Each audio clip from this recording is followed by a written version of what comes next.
What do you get when you throw a pandemic into an advanced society? The birthing of a pointless podcast. We are the neighbors upstairs.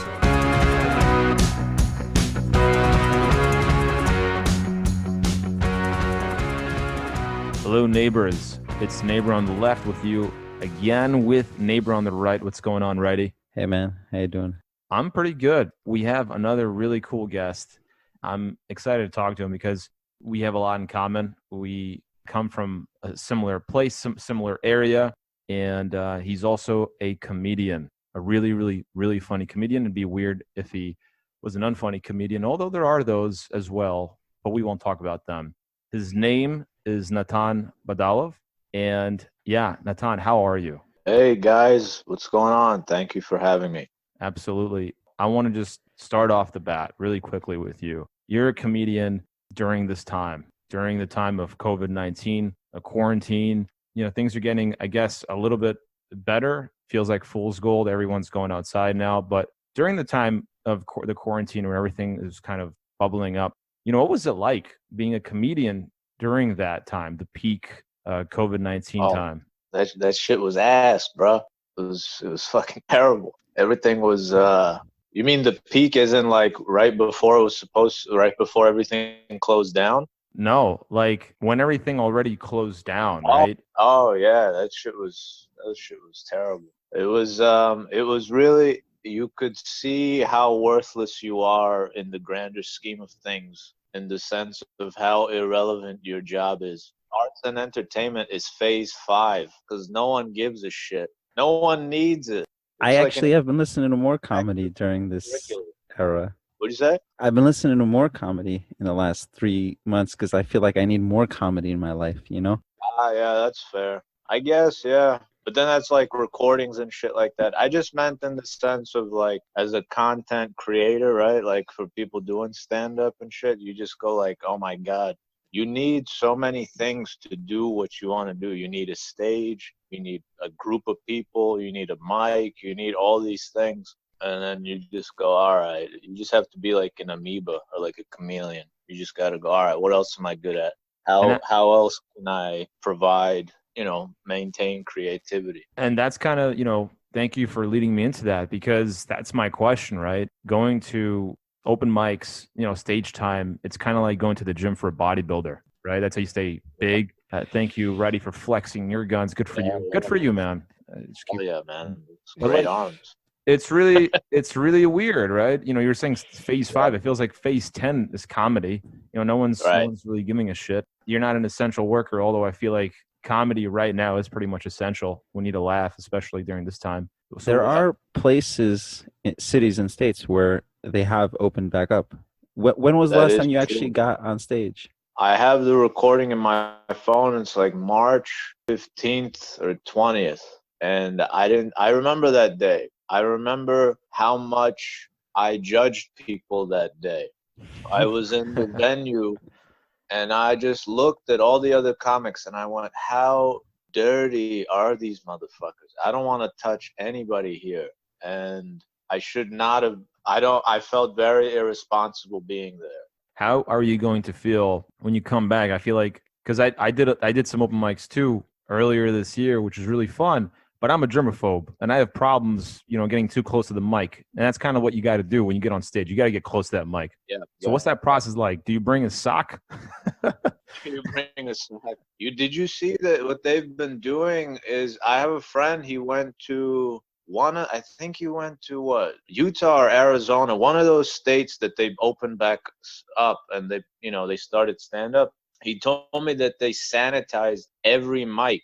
So they have like 4 or 5 mics and they just keep switching them up. And while they switch them up, they have a guy who cleans the mic to make sure that you sort of don't get corona or like give it to other people. Yo, tell me, like, how do they decide that that's going to be the guy? Like, fuck that guy, right? Yeah, exactly. He drew the short end of the stick.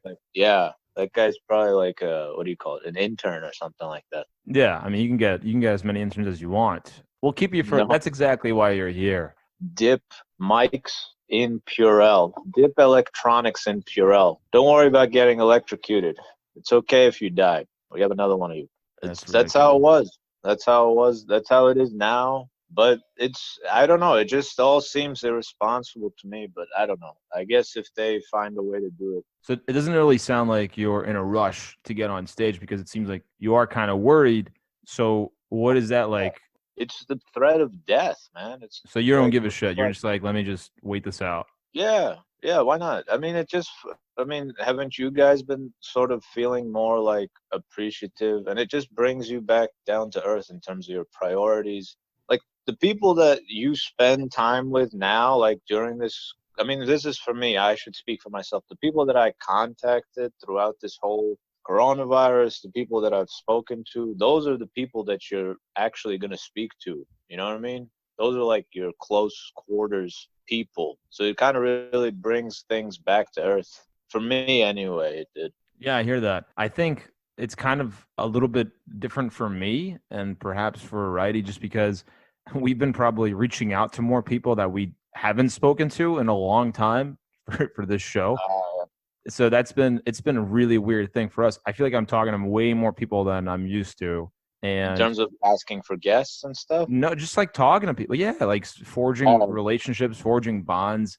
It's like, well, what if I never get the chance to do that? Maybe this is my reaction to this podcast. Maybe that's what this is. It's a cry for help. More time to catch back up. Yeah. Have you done any writing? Yeah, not stand up is like ideas. I never really, I mean, I don't do that anymore where it used to be word for word. Now it's just, you write an idea and then you just go and talk it out. But now it's more difficult to do that, obviously. Other than that, yeah, it's like scripts and stuff like that. I know comedians like Macdonald, they partake in telling jokes or trolling people on Twitter to stay sharp. Do you do anything like that? Oh yeah, I've been those, they have like IG live stream open mics and stuff like that. So I've been really trolling I've been hating on people on the comments. Like I just talk shit. And I talk so much shit that eventually it becomes like they forget their act and they just start paying attention to me calling them ugly or something like that. That's been fun. You're cyber heckling. Yeah. You're just on the forefront of just heckling in general. Good for you. Yeah, I keep my name on it too, just to maintain some respect. Like if you wanna, you see my name, you see who I am. I'm not hiding. That's probably how it should be. Look, you're gonna heckle. Let me see who you are. It's yeah. Let's go, man. Have you guys been doing that other than the podcast? What, trolling people? No, writing. I mean, I occasionally, write or journal just to, clarify thinking, but none really related to comedy. I write too, but I haven't really been writing as much. I've been kind of focusing on the podcast, I guess. But I write poetry. I do write jokes, shitty jokes. Yeah. Real life related jokes where I'm the butt of it, which everyone seems to enjoy that on my expense. But yeah, that's kind of how I've that's what I've been doing. It's the only way to be during this time. You just got to keep yourself creative. So that's true. I did want to ask you something. I know that you are Bukharian now, right? Man, I just dropped the bomb, bro. I just dropped the bomb. Like, no one even knows what that is. There's like 200,000 Bukharians in the world. What is a Bukharian, Natan? Like, what does it mean to be Bukharian? Can you talk about it? Like, what are the stereotypes? I'll just say this. It's a Jew with a good palate of food, because we actually have good food, unlike these goddamn Woody Allen Jews. They eat fucking matzo ball soup and shit like that. You don't like those pastrami sandwiches? Fuck no, man. Korogan. That shit. What is it? Baksh. You guys eat baksh? That's my favorite shit. Oshpiozi. All these things. What's baksh again? Baksh is we take the blood of a Christian baby and we put it all over rice, and we just nom. It's great. We don't get a lot of emails. I think we're gonna get emails for that one. How about oshpiozi? Is that the one with the carrot and the rice and the beef? No. Or which one is that? No. That's plov. Oh, that's plov, right? Oshpiozi is stuffed onions. It's like caramelized onions. It's delicious. It's like, honestly, it's the cocaine of food. Because Just onions, or it's got No, beef in there? yeah, like meat, rice, and it's Yeah. got to be made by a grandmother. If it's not, Yeah. Yeah. don't even try. Like if you're younger than 60, like get the fuck out of that. Yeah. With that shit. There should be like a duel between an Italian grandma and a Bukharian grandma. See which one can make a better meal. Or maybe Or just eat both.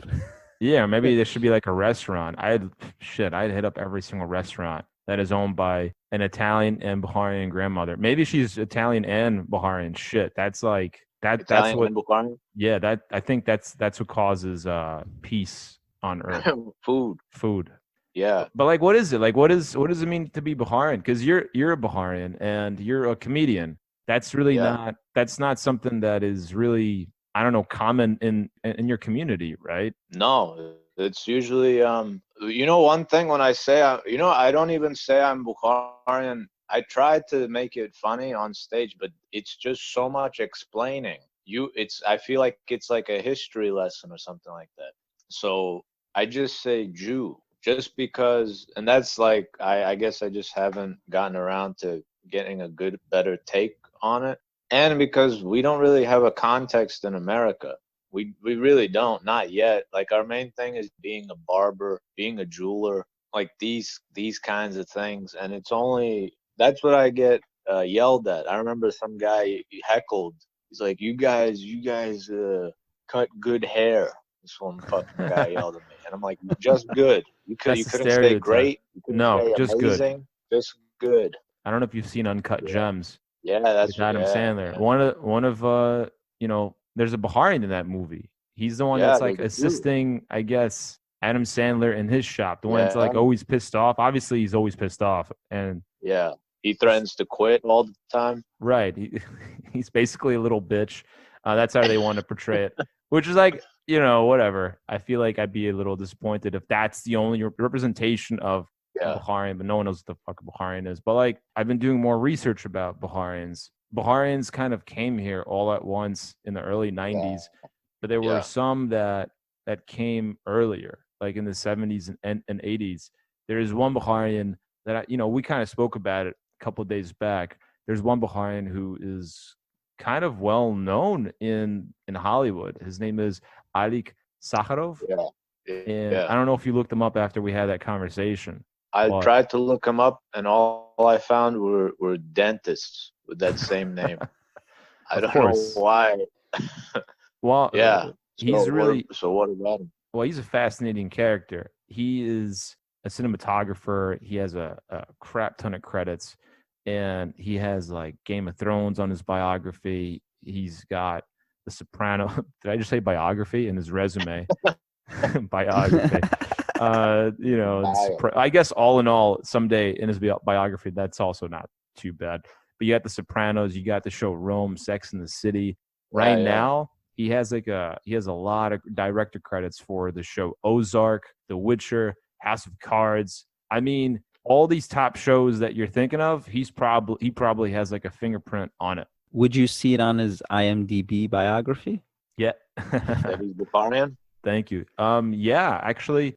So when I look him up, it just says, and I love this, it says Alik Sakharov was born on May 17, 1959 in Tashkent, USSR. Oh, wow. Yeah, that's the first line. And I love that he has that there. He's kind of repping. No one knows. I don't think anyone knows that he's Bukharian. Again, no one knows what Bukharian is. This is it's kind of like a speck in the right. You're not Bukharian, right? You said you're Yemeni. I'm sorry to leave you out of this Israeli conversation. Yemenite background.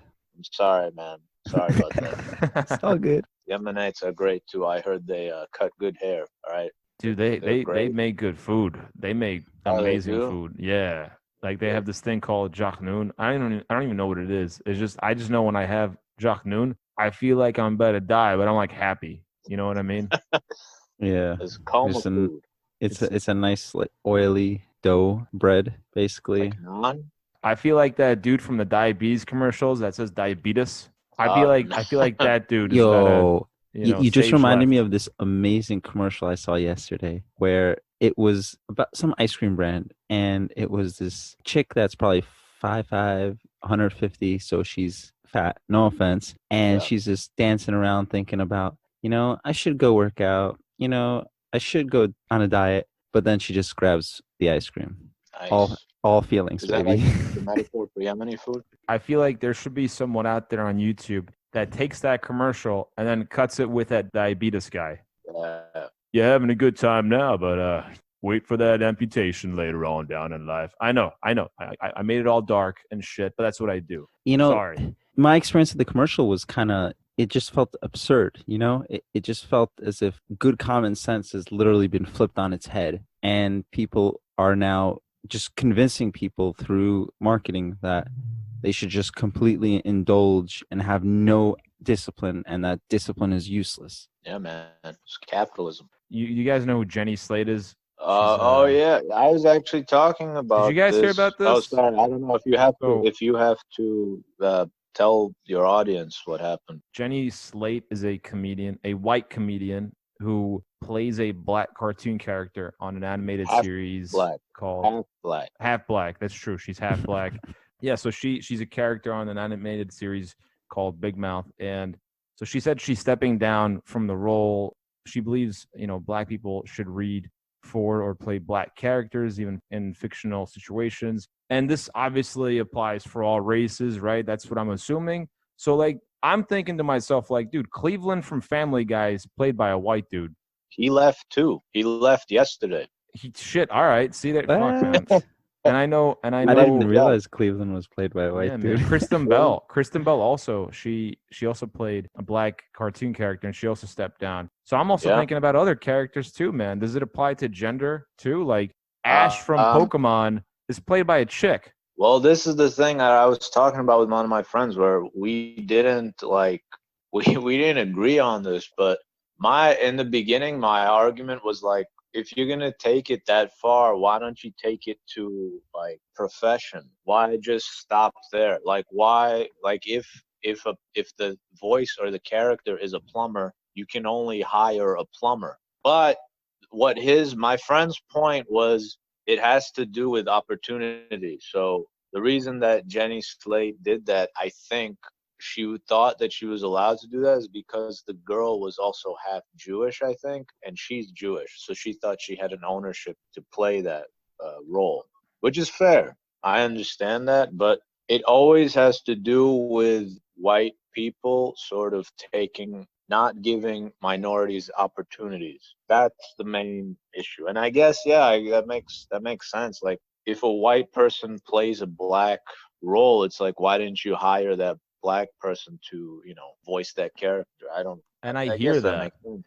My thing is this: you have casting directors, casting agents, right? And you have creators who know how they imagine the show. They've imagined the voice, right? Yeah. So when you're casting people, ideally, you don't give a shit about how they look like in the real world. Yeah. All you care about is how well they can voice the character that you drew on a piece of paper, right? Yeah. And so to me, it's like, what we should do is we should probably question these casting directors. Like, hey, did you guys interview everyone? Yeah. From all, from all sides of the spectrum. Been in those rooms? Have you ever been in those rooms, the casting directors and casting agents? No.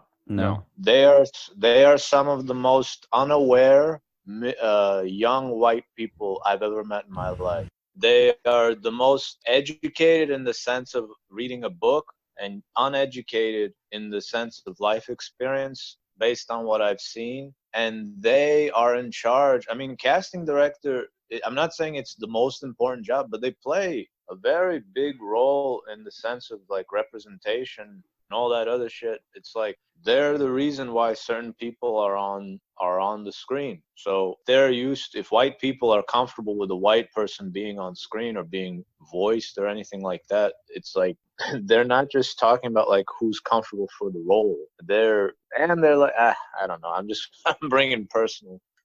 So the next person who voices this character, or the people who they interview to even have the opportunity, should they only be interviewing half black, half Jewish people? I don't know. That's not up to me to say. Are we casting people in the real world that match the fictional description of a character? So if you're a plumber, or if the fictional character is a plumber who's also, I don't know, Italian. Did I just describe Mario? Maybe. But Yeah. if so, does that mean it's only an Italian plumber that gets to voice this guy? Is that what's happening? Is that where we're going? Are we all I comfortable with putting everyone in a box? That's what I'm saying. It just feels like now we're going in super or definitive classifications. I feel like as a people, we're trying to stay away from classifications. I feel like that's kind of what racism brought back in the day.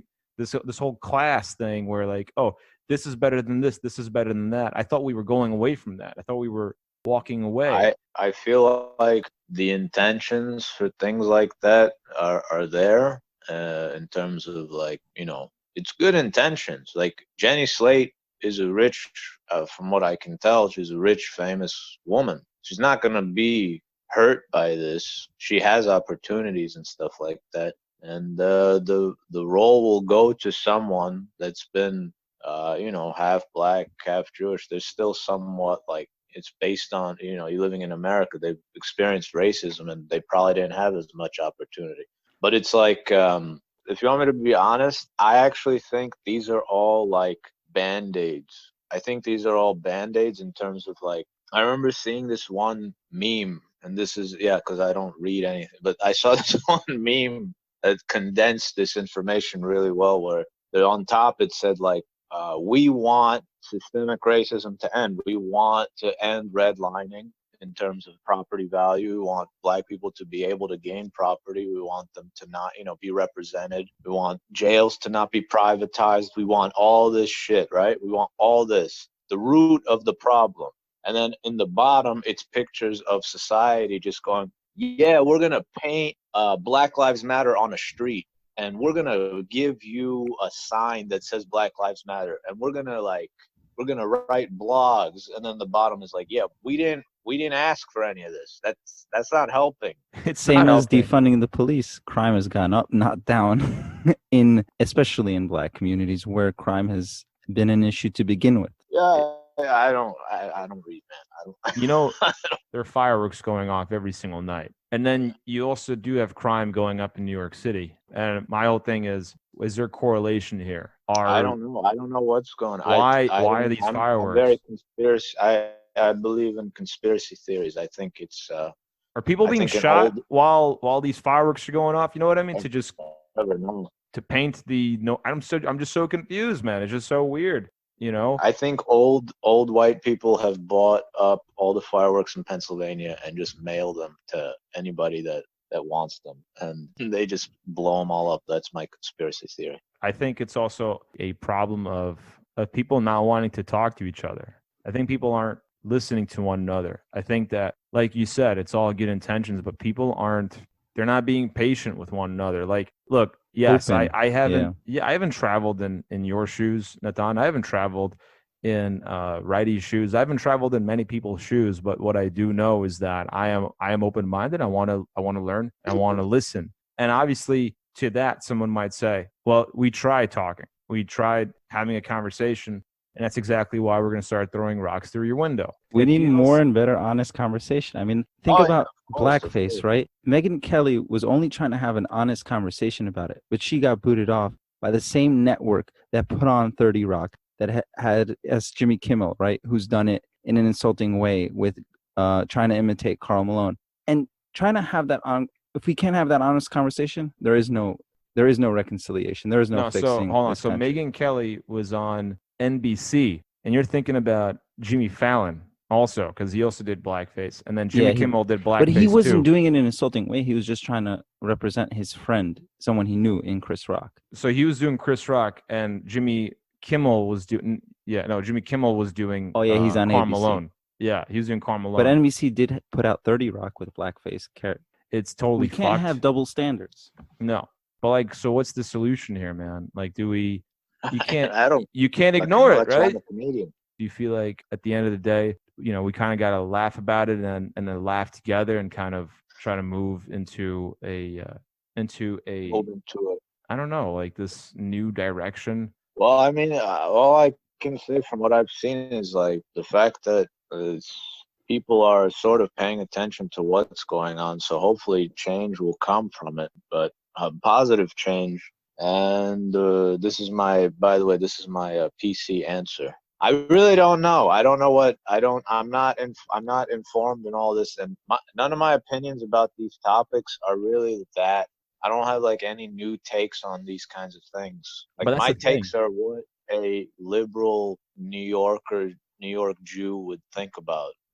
So that's why I don't really talk about this shit on stage, really, because I don't really have a new take on it. I got a lot of black friends that have like killer takes on this stuff because they experience this shit day to day. I feel like it has to start with a conversation. We can't just stop talking. We got to keep on trying Yeah, of to course. understand one That's another. why I'm like I can talk about Jew stuff till day and Yeah, night. I actually loved your take on Abraham and Isaac, that whole story, Oh, and how That absurd was and so funny. preposterous it is, as well thanks, as man. the circumcision bit.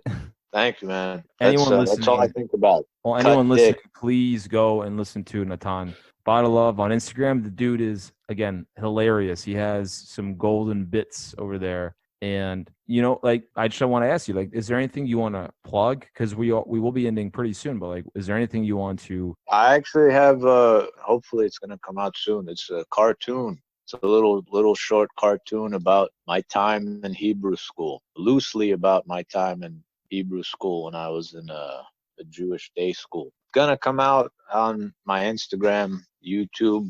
Probably gonna find the people and just shove it in their faces somehow, somewhere. What's your Instagram account name? My name, Natan Badalov. This was really fun.